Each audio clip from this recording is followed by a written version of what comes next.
नमस्कार जय हिंद दोस्तों, स्वागत है एक बार फिर से आपका अपने यूट्यूब चैनल स्टडी नीड्स पर। दोस्तों, जैसा कि आप जानते हैं कि अतिथि शिक्षकों के लिए आगामी आदेश तक न हटाए जाने के लिए आदेश जारी किए गए हैं, लेकिन काफ़ी लोगों का मानना है कि अतिथि शिक्षक चुनाव के बाद बाहर किए जाएंगे। तो दोस्तों, इसके बारे में पूरे एनालिसिस के साथ समझने वाले हैं, इसलिए निवेदन के साथ कि वीडियो में अंत तक जरूर बने रहें। सबसे पहले अगर हम बात करें आपके साथ, तो मैं आपको बता दूं कि आगामी समयों में सबसे पहले ऐसे अतिथि शिक्षक ही रखे जाएंगे जो पूरी तरह से योग्य हैं और आईटी के नियमों के तहत हैं। कहना यह है कि जो पात्रता परीक्षा सहित बीएड एवं डीएड डिग्री धारी हैं उन्हें ही रखा जाएगा। मैं आपको बता दूं कि नई शिक्षा नीति के उपरांत जितने भी अतिथि शिक्षक रखे जाएंगे उन सभी के पास पात्रता परीक्षा सहित डीएड या बीएड कंपलसरी है। इसी के साथ मैं आपको बता दूं कि इसके बाद अगर योग्य शिक्षक नहीं मिलते तो ही अतिथि शिक्षक रखे जाएंगे। इसी के साथ मैं बात करूं आपके साथ की और क्या है इस वीडियो के साथ खास, तो मैं आपको बता दूं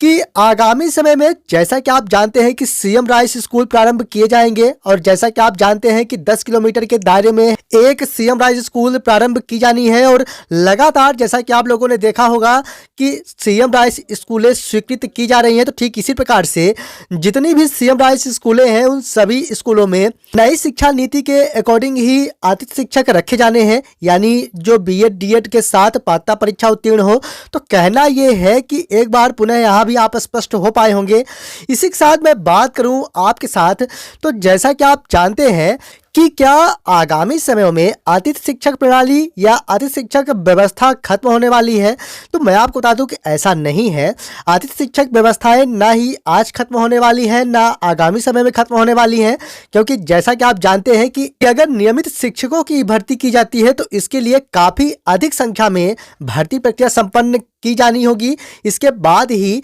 नियमित शिक्षक उपलब्ध हो पाएंगे और जैसा कि आप जानते हैं कि अभी इस प्रकार के कोई प्रस्ताव दिखाई नहीं दे रहे हैं। तो कहना यह है कि अतिथि शिक्षक व्यवस्थाएं खत्म नहीं होने वाली, बल्कि आगे चलकर यहां पर नियमितीकरण के तौर पर अतिथि शिक्षकों को सुरक्षित किए जाने की पूर्णतः संभावनाएं बनती हुई दिखाई दे रही हैं। अब बात आती है कि आखिरकार इस प्रकार से क्यों दिखाई दे रही हैं, तो मैं आपको बता दूं कि जैसा कि आप जानते हैं नई शिक्षा नीति में ऐसे ही शिक्षक रखे जाने हैं जो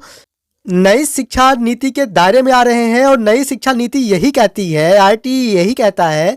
कि जितने भी शिक्षक हैं वे सभी नियमित रहें। तो निश्चित तौर पर कह सकते हैं कि आगामी समयों में नियमित शिक्षक ही रखे जाएंगे और अतिथि शिक्षक व्यवस्थाएं खत्म करते हुए अतिथि शिक्षकों को ही नियमित किया जाएगा, एक नियम बनाते हुए। कहना यह है कि जितने भी अतिथि शिक्षक पात्रता परीक्षा पास हैं और बीएड डीएड डिग्री धारी हैं उन सभी को आगामी समयों में नियमितीकरण का लाभ दिया जाएगा और बाकी जितने भी अतिथि शिक्षक कार्यरत हैं उन सभी के विभागीय परीक्षा के लिए योजनाएं बनाई जाएंगी, क्योंकि आगामी समय में पूरी तरह से आप स्पष्ट रहें कि आउटसोर्सिंग कर्मचारी के शिक्षक नहीं रखे जाने हैं। इसी के साथ मैं बात करूं आपके साथ कि और क्या है इस वीडियो के साथ खास, तो मैं आपको बता दूं कि जैसा कि आप जानते हैं कि आप सभी के लिए आगामी समय तक न हटाए जाने के लिए आदेश जारी किए गए हैं। तो ठीक इसी प्रकार से आप लोगों के माइंड में एक बात क्लिक करती होगी कि क्या सरकार के रहने या सरकार बदलने के बाद अतिथि शिक्षकों को बाहर किया जाएगा, तो मैं आपको बता दूं कि ऐसा बिल्कुल नहीं है। जो सरकार चल रही है वे भी अतिथि शिक्षकों के पक्ष में योजनाएं बनाएंगी और अगर सरकार बदलती है तो भी जैसा कि आप जानते हैं कि आगामी समय तक आप सभी को न हटाए जाने के लिए आदेश जारी किए गए हैं। तो पूरे उम्मीद के साथ कह सकते हैं और पूरे विश्वास के साथ कह सकते हैं कि अगर सरकार बदलती भी है तो आपको बाहर नहीं किया जाएगा, क्योंकि अतिथि शिक्षक काफ़ी अधिक संख्या में है और संख्या बल भी है। तो निश्चित तौर पर कह सकते हैं कि कोई भी सरकार हो आप सभी के हित में ही बात की जाएगी आगामी समयों में और आरटी के तहत जितने भी अतिथि शिक्षक हैं उन सभी को नियमितीकरण का लाभ दिया जाना चाहिए, क्योंकि अगर नियमितीकरण का लाभ नहीं दिया जाता तो बाहर किए जाएंगे। और सिर्फ एक ही कंडीशंस बन रही है कि जितने भी अतिथि शिक्षक योग्य हैं आरटी के नियमानुसार हैं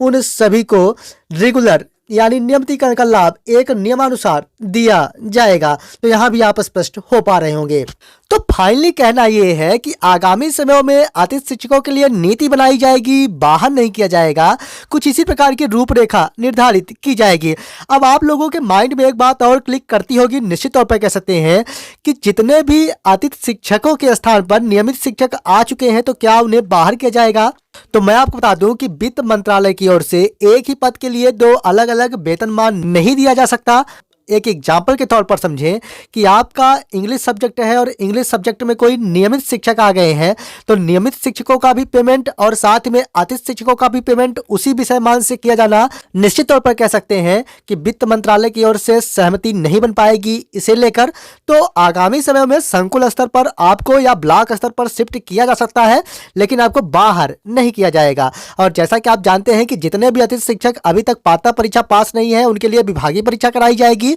जो अतिथि शिक्षक बीएड डीएड डिग्रीधारी नहीं है, तो जैसा कि आप जानते हैं कि 2018 के माननीय न्यायालय के निर्णय के अनुसार उन्हें बाहर नहीं किया जा सकता, तो उन्हें इस प्रकार से बाहर नहीं किया जाएगा, बल्कि उनके स्थान पर कोई नियमित शिक्षक आ रहे हैं तो ही स्थिति में बाहर किए जाएंगे। तो पूरे उम्मीद के साथ कह सकते हैं कि अब आप स्पष्ट हो पाए होंगे कि चुनाव के बाद आप सभी की व्यवस्थाएं खत्म नहीं की जाएगी, आप सभी बाहर नहीं होने वाले, आप सभी के लिए नियम बनाए जाएंगे, क्योंकि आगामी समय में जैसा कि आप जानते हैं कि लोकसभा चुनाव भी है और निश्चित तौर पर कह सकते हैं कि आगामी समयों में इस प्रकार से अतिथि शिक्षकों के विरुद्ध कोई कार्यवाही नहीं की जाएगी। तो पूरे उम्मीद के साथ कि आप इस वीडियो के साथ पूरी तरह संतुष्ट हुए होंगे। अगर आपको लगता है कि हमारे द्वारा सही अपडेट्स ही दी जा रही है तो चैनल को सब्सक्राइब जरूर कर ले और वीडियो पसंद आया हो तो वीडियो को लाइक करना ना भूलें। मिलेंगे आप संबंधित एक और नई वीडियो के साथ, तब तक के लिए धन्यवाद।